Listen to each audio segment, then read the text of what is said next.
Assalamualaikum warahmatullahi wabarakatuh. Salam Merdeka Belajar. Perkenalkan, nama saya Aisyah Nur Syarif, Guru Pendidikan Agama Islam dan Budi Pekerti di SD Negeri 171 Lombok Baru, Kabupaten Sopeng, Sulawesi Selatan. Pada kesempatan ini, saya akan melaksanakan aksi nyata pada topik yang pertama, yaitu Merdeka Belajar, menyebarkan pemahaman Merdeka Belajar. Setelah mempelajari topik tentang Merdeka Belajar, diharapkan kita dapat memahami gagasan prinsip pendidikan berdasarkan pemikiran Ki Hajar Dewantara. Kemudian yang kedua yaitu memahami dan memfasilitasi murid agar tumbuh sesuai dengan kodratnya. Dan yang ketiga yaitu penerapan pembelajaran yang memerdekakan murid. Bapak Ibu guru hebat, dalam topik Merdeka Belajar terdapat 5 modul yang kita pelajari. Modul yang pertama yaitu mengenali dan memahami diri sebagai pendidik. Modul yang kedua yaitu mendidik dan mengajar. Modul yang ketiga yaitu mendampingi murid dengan utuh dan menyeluruh. Modul keempat yaitu mendidik dan melatih kecerdasan budi pekerti, serta modul yang kelima yaitu pendidikan yang mengantarkan keselamatan dan kebahagiaan. Bapak Ibu guru hebat, dalam modul pertama tentang mengenal dan memahami diri sebagai pendidik, yang pertama, kita harus memahami dan menghayati diri sebagai manusia yang merdeka untuk terus belajar.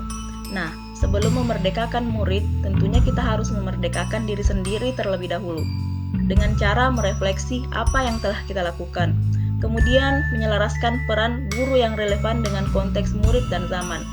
Dan yang ketiga yaitu bertutur kata lembut, mendengarkan pendapat atau motivasi untuk gemar dan senang belajar.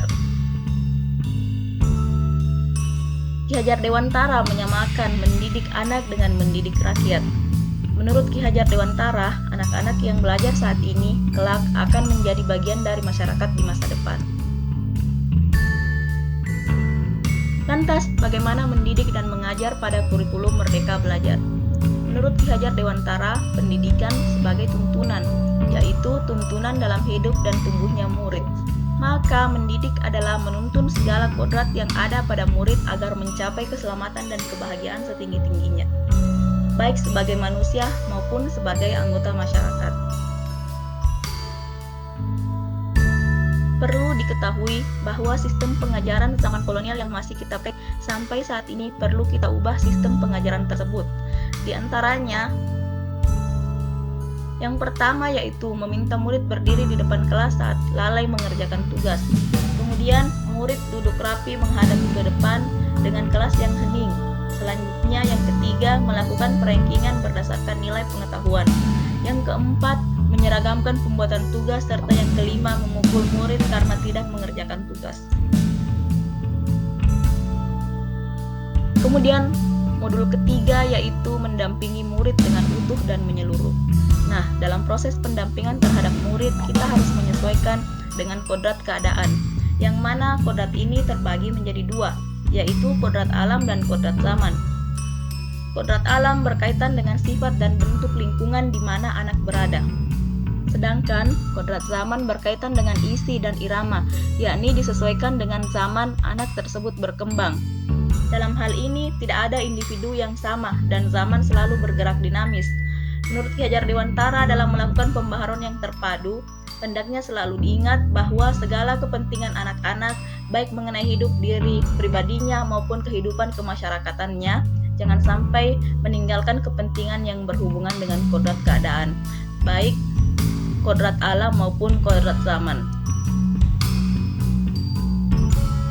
Pendidikan itu bergerak dinamis, sesuai dengan keadaan yang bergerak cepat. Dan setiap murid dilahirkan dengan kodrat yang berbeda-beda. Jadi kita tidak bisa mencegah perubahan zaman, sehingga cara mendidik dan mengajar gurulah yang harus sesuai dengan perkembangan zaman. Dalam mendampingi murid, guru juga harus menerapkan asas trikon, yakni kontinu, konvergen, dan konsentris. Asas trikon dianggap menjadi jawaban yang tepat untuk menuju pembelajaran yang berpihak pada murid. Kontinu yaitu pengembangan yang secara berkesinambungan dilakukan secara terus-menerus dengan perencanaan yang baik. Konvergen berarti pengembangan yang dilakukan dapat mengambil dari berbagai sumber dari luar. berdasarkan dari praktik pendidikan di luar negeri. Dan konsentris artinya pengembangan pendidikan yang dilakukan harus tetap berdasarkan kepribadian kita sendiri. Dalam implementasi kurikulum Merdeka Belajar, guru hendaknya mendidik dan melatih kecerdasan budi pekerti dengan cara yang pertama melatih keberanian berpendapat atau olah cipta, yang kedua mengasah perasaan dan perilaku atau olah rasa, kemudian yang ketiga yaitu memunculkan kehendak atau olah karsa, serta menyehatkan jasmani atau olahraga. Budi pekerti atau yang disebut watak merupakan hasil dari bersatunya gerak pikiran, perasaan, dan kehendak atau kemauan sehingga menghasilkan tenaga.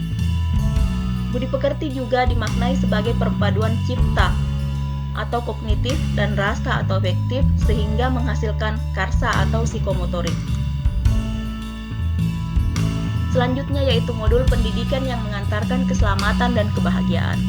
Yang pertama, pendidikan sebagai tuntunan. Sudah bukan zamannya lagi guru mendidik murid, melainkan guru menjadi fasilitator atas kodrat alam dan kodrat zaman murid tersebut.